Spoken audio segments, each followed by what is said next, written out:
This Barbados cherry tree has been one of the biggest surprises in my small desert yard. Fruit trees are a big commitment in a smaller yard. You can wait years just to realize it gets too big, it needs too much work, or you don't even like the fruit. I wanted to use this west-facing edge of my garden for perennial fruit and smaller fruit trees. It gets great sun, but it gets pretty hot here in the summer. So I planted several things to see what would work. 2 ultra-dwarf Anna apples, guavas, a fig, goji berry, grapes, and this Barbados cherry. The grapes have done really well here too, but this tree is the one that surprised me. It looks good most of the year. It started producing within a year, and this year, it's loaded with fruit. So today, I'm gonna pick some of this fruit, clean the tree up a little, feed it, and show you how I take care of it, and why Barbados cherry has worked so well for me. The nice thing about this tree is that it is self-pollinating, which means it doesn't need another tree to help it pollinate or to increase production. You can just grow one type of cherry and just have one tree. The plant grows more like a subtropical fruiting shrub or a small tree, and it grows best in zones 9 to 11. If you get colder winters, grow it in a large container so you can move it to a protected location. Young plants are more sensitive to cold. Protect them the first couple of winters if you get a freeze. You can grow Barbados cherry from seed, but if you want good fruit, look for a named variety or a plant grown from cuttings. Seedlings can be different from the parent plant. I bought this in a 5-gallon container at a local nursery, and when I pulled it out, the roots had completely circled around. I had very little hope that this tree would survive because I pulled out those roots. They were so long, and I thought, oh my gosh, this tree, I don't know if it's gonna survive. It's been just fine. If you're looking for transplants, definitely local nurseries that have more tropicals are gonna have Barbados cherry. It's becoming more popular and easier to find. So when you're thinking about where to plant, it needs good sunlight. If it doesn't get enough sun, you're not gonna get fruit. And this gets western facing sun. So it can handle really those hot conditions. Again, newly planted, keep an eye on it. It's gonna need watered more. You're gonna need to shade it more. But once it's established, this tree has been really pretty simple to grow. The most important thing about where you plant is that there is good drainage. So dig a hole, make sure that that water drains out. It's really tolerant of different kinds of soil, but it definitely needs good drainage. So once you've got it planted, don't worry about putting a lot of extra stuff in the hole. We're gonna put the compost, worm castings, and things right on top. And that will feed the soil, that will feed your plants. We don't wanna create just a hole in the ground full of good soil.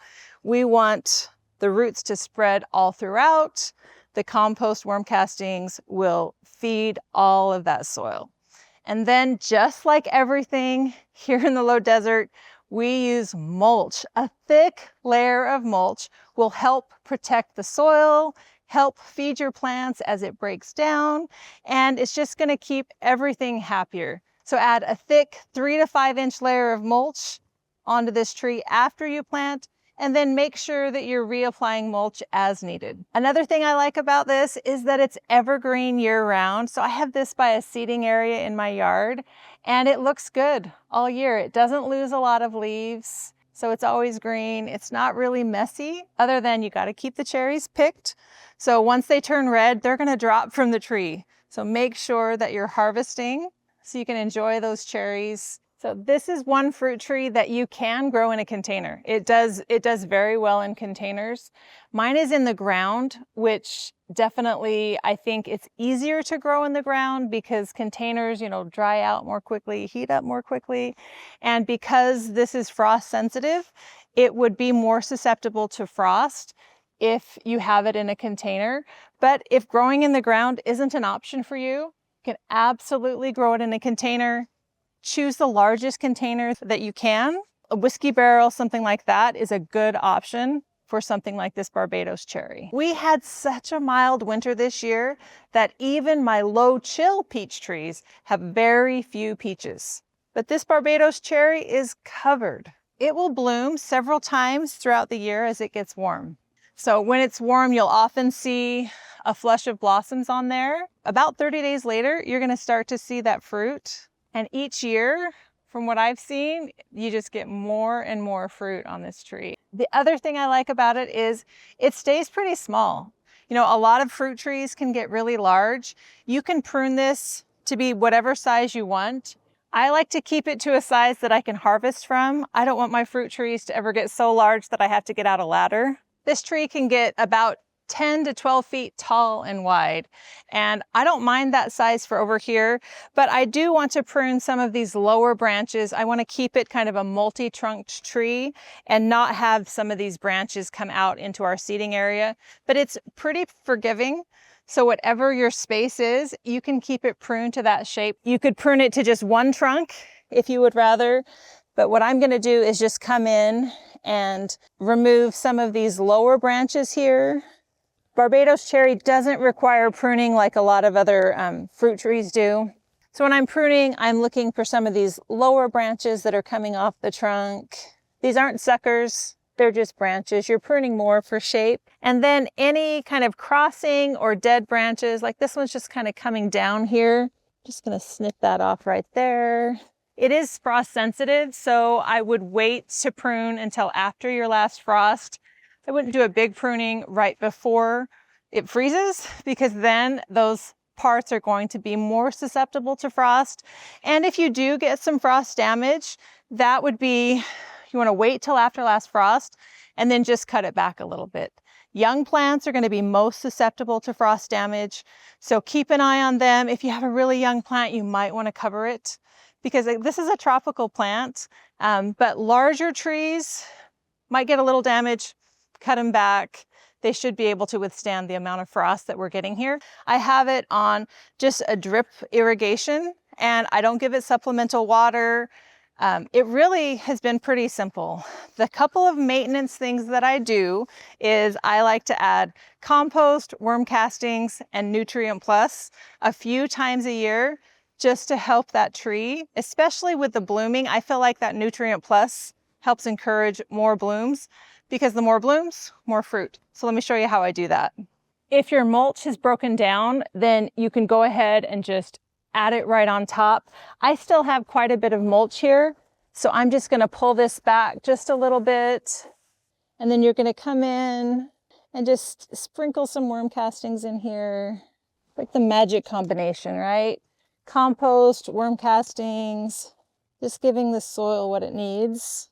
So you would just do this all around the plant, and then just put that mulch back on top, and you're going to water that in, and then you're going to come in with something like Nutrient Plus. The more I use it, the more I like it.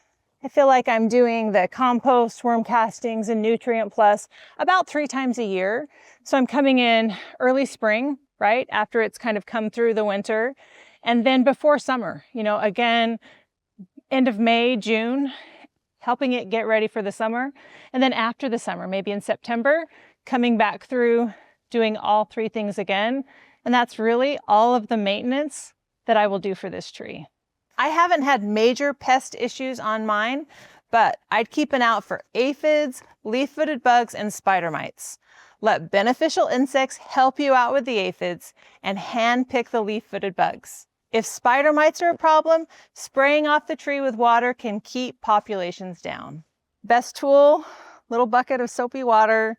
You're looking on the tree for the eggs. If you see the eggs, taking those off. If you see the nymphs, the teenagers, hitting them into there. You can even just dip an entire branch into it, and that will get them off. If you see the adults, they're fast, but I'm faster. So you just want to get them right in there, or sometimes even just squish them. They stink, but better than them reproducing and covering your tree. This fruit has a pretty thin skin, so it's not going to last a long time. So that's why you don't see these in the grocery store. They don't last that long, so you have to get them, once you get them harvested, you want to eat them right away or get them into the fridge or even freeze them. The real question is, how does it taste? If you don't like a fruit, don't grow it. If you can try it before you buy it, that's even better. I like these. I was able to try one at a home tour. realized I liked it, wanted to add it to my yard. So let's try it. It's good. It's not a true cherry. It's called Barbados cherry because the fruit looks like a cherry, but the flavor is more sweet tart and tropical. We like it, but it has its own flavor. What I like doing is juicing these, adding some to lemonade. It gives lemonade a nice kick. There's so much vitamin C in these. You're also giving it a lot of vitamin C. We also love eating it fresh. I have a lot of boys, put a bowl out, they will get eaten. Let me show you what the seeds look like and talk about the seeds for a minute, because that was a little bit of a surprise for me. Usually with a cherry, you're used to one pit, right? One pit in the middle of it. Barbados cherry has 3 seeds inside. So this is what they look like. They're smaller than a pit. And as long as the fruit is nice and large, it hasn't been an issue. I don't mind them. So the easiest thing to do, pop it in your mouth, spit out the seeds, or you can use like a citrus press, a little juicer. There's a lot of fruits that you grow that aren't good to eat, that you don't enjoy. This is one I definitely enjoy eating. Love Barbados cherry. Would I plant Barbados cherry again? Absolutely.